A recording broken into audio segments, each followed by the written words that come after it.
So this is one of those movies that I remember being really effective and being scary when I was a kid, but on recent rewatching of it, I was kind of what's the word? Bored for most of the movie. So that's cool, I guess.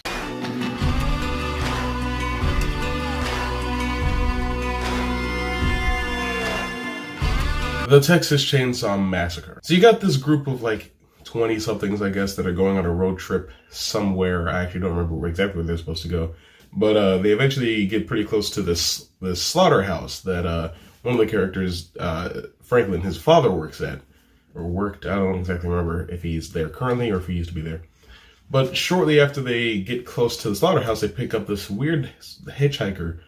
Like this crazy hitchhiker. Like this guy is a few pumps short of a fruit pie.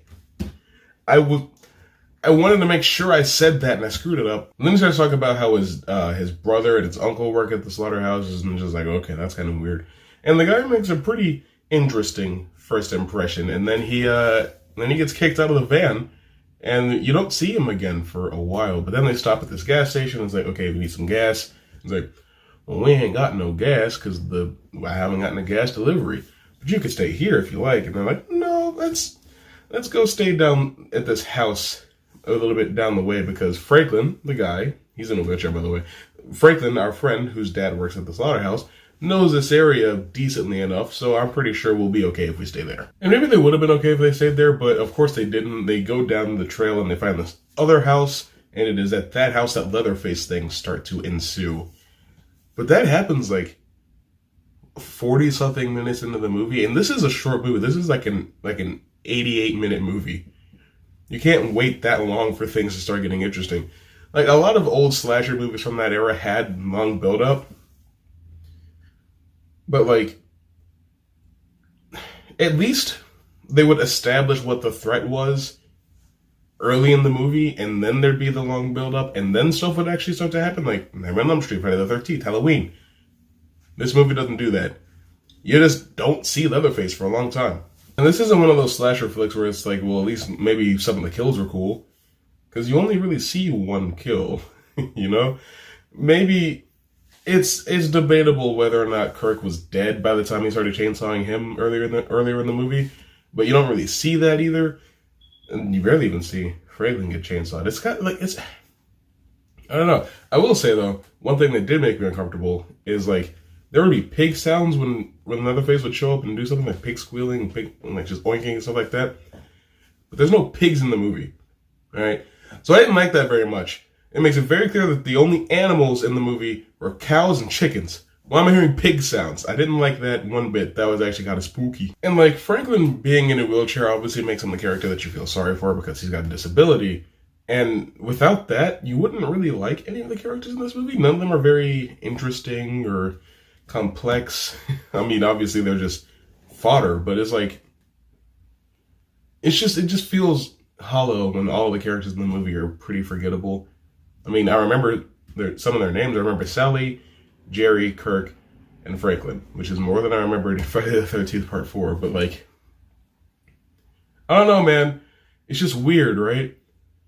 Because you're supposed to be rooting for these people to survive, because if you know anything about the Texas Chainsaw Massacre going in, then you know that there's a big old dude named Leatherface. And this is a stout man, and he be trucking after people. Like, he chased Sally for like 10 minutes. And the chase got boring, but I mean, like, he's just this big old jolly man just running after you with the chainsaw. And I'm just like, man, if he trips and falls, it's going to be a bad situation for him. But without, like, the intrigue that this movie is based on, Ed Gein and all that stuff, it's kind of like, I don't know. I honestly don't think that this movie is all that good. I mean, I respect the craft, like, the filmmaking that went into it. There's some really weird edits in the movie. But, I mean, it's 1974, so there's bound to be weird edits. But it's just like, I don't know. And then there are just some parts where it's just so obvious that nothing's actually happening. Like, when he takes a chainsaw to Kirk, he's so far away from where, like, Kirk's body is.